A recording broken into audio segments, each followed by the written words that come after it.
हर हर महादेव दोस्तों, 2024 की पहली एकादशी 7 जनवरी के दिन सफला एकादशी के रूप में पूजी जाएगी। इस दिन यदि पूरी आस्था के साथ भगवान विष्णु की पूजा की जाए तो भक्तों की सभी मनोकामनाएं पूरी होती है। सफला एकादशी की कथा शुरू करने से पहले अगर आप चैनल पर नए हो, चैनल सब्सक्राइब करें और कमेंट में हर हर महादेव अवश्य लिखें। यह एकादशी जनवरी में कृष्ण पक्ष के 11वें दिन मनाई जाएगी। भगवान विष्णु की पूजा के साथ इस दिन उपवास करने से भगवान का आशीर्वाद मिलता है। भक्त एकादशी की सुबह से उपवास शुरू करते हैं और अगली सुबह इसे समाप्त करते हैं। व्रत के दौरान सात्विकता का आचरण अपने रहन सहन तथा खान पान में भी किया जाता है। इस समय पर भक्त उपवास के सख्त नियमों का पालन करते हुए भक्ति में डूबकर भगवान के नाम का जाप करते हैं। इस एकादशी के देवता श्री नारायण हैं। विधि पूर्वक इस व्रत को करना चाहिए। जिस प्रकार नागों में शेषनाग, पक्षियों में गरुड़, सब ग्रहों में चंद्रमा, यज्ञों में अश्वमेध और देवताओं में भगवान विष्णु श्रेष्ठ है, उसी तरह सब व्रतों में एकादशी का व्रत श्रेष्ठ है। इस एकादशी के व्रत के समान यज्ञ, तीर्थ, दान, तप तथा और कोई दूसरा व्रत नहीं है। 5000 वर्ष तप करने से जो फल मिलता है उससे भी अधिक सफला एकादशी का व्रत करने से मिलता है। हे राजन, अब आप इस एकादशी की कथा सुनिए। चंपावती नगरी में एक महिष्मान नाम का राजा राज्य करता था। उसके 4 पुत्र थे। उन सब में लुम्पक नावाला बड़ा राजपुत्र महापापी था। वह पापी सदा परस्त्री और वेश्यागमन तथा दूसरे बुरे कामों में अपने पिता का धन नष्ट किया करता था। सदैव ही देवता, ब्राह्मण, वैष्णवों की निंदा किया करता था। जब राजा को अपने बड़े पुत्र के ऐसे कुकर्मों का पता चला तो उन्होंने उसे अपने राज्य से निकाल दिया। तब वह विचारने लगा कि कहाँ जाऊं, क्या करूं?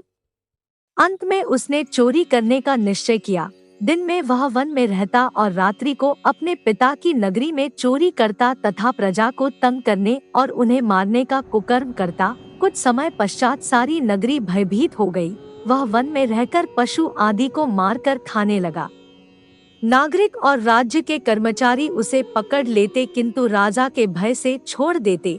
वन के एक अति प्राचीन विशाल पीपल का वृक्ष था। लोग उसकी भगवान के समान पूजा करते थे। उसी वृक्ष के नीचे वह महापापी लुम्पक रहा करता था।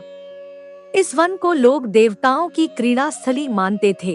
कुछ समय पश्चात पौष कृष्ण पक्ष की दशमी के दिन वह वस्त्रहीन होने के कारण शीत के चलते सारी रात्रि सो नहीं सका। उसके हाथ पैर अकड़ गए। सूर्योदय होते होते वह मूर्छित हो गया। दूसरे दिन एकादशी को मध्याह्न के समय सूर्य की गर्मी पाकर उसकी मूर्छा दूर हुई। गिरता पड़ता वह भोजन की तलाश में निकला। पशुओं को मारने में वह समर्थ नहीं था, अतः पेड़ों के नीचे गिर हुए फल उठाकर वापस उसी पीपल वृक्ष के नीचे आ गया। उस समय तक भगवान सूर्य अस्त हो चुके थे।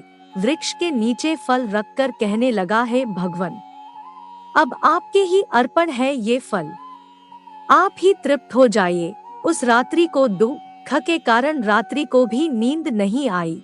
उसके इस उपवास और जागरण से भगवान अत्यंत प्रसन्न हो गए और उसके सारे पाप नष्ट हो गए। दूसरे दिन प्रातः एक अति सुंदर घोड़ा अनेक सुंदर वस्तुओं से सजा हुआ उसके सामने आकर खड़ा हो गया। उसी समय आकाशवाणी हुई कि हे राजपुत्र, श्री नारायण की कृपा से तेरे पाप नष्ट हो गए। अब तू अपने पिता के पास जाकर राज्य प्राप्त कर। ऐसी वाणी सुनकर वह अत्यंत प्रसन्न हुआ और दिव्य वस्त्र धारण करके भगवान आपकी जय हो कहकर अपने पिता के पास गया। उसके पिता ने प्रसन्न होकर उसे समस्त राज्य का भार सौंप दिया और वन का रास्ता लिया। अब लुम्पक शास्त्रानुसार राज्य करने लगा। उसके स्त्री, पुत्र आदि सारा कुटुंब भगवान नारायण का परम भक्त हो गया। वृद्ध होने पर वह भी अपने पुत्र को राज्य का भार सौंपकर वन में तपस्या करने चला गया और अंत समय में वैकुंठ को प्राप्त हुआ। अतः जो मनुष्य इस परम पवित्र सफला एकादशी का व्रत करता है उसे अंत में मुक्ति मिलती है। जो नहीं करते वे पूर्ण पूंछ और सींगों से रहित पशुओं के समान है। इस सफला एकादशी के महात्म्य को पढ़ने से अथवा श्रवण करने से मनुष्य को अश्वमेध यज्ञ का फल मिलता है। ये थी सफला एकादशी की कथा। आपको कैसी लगी मुझे कमेंट में बताएं।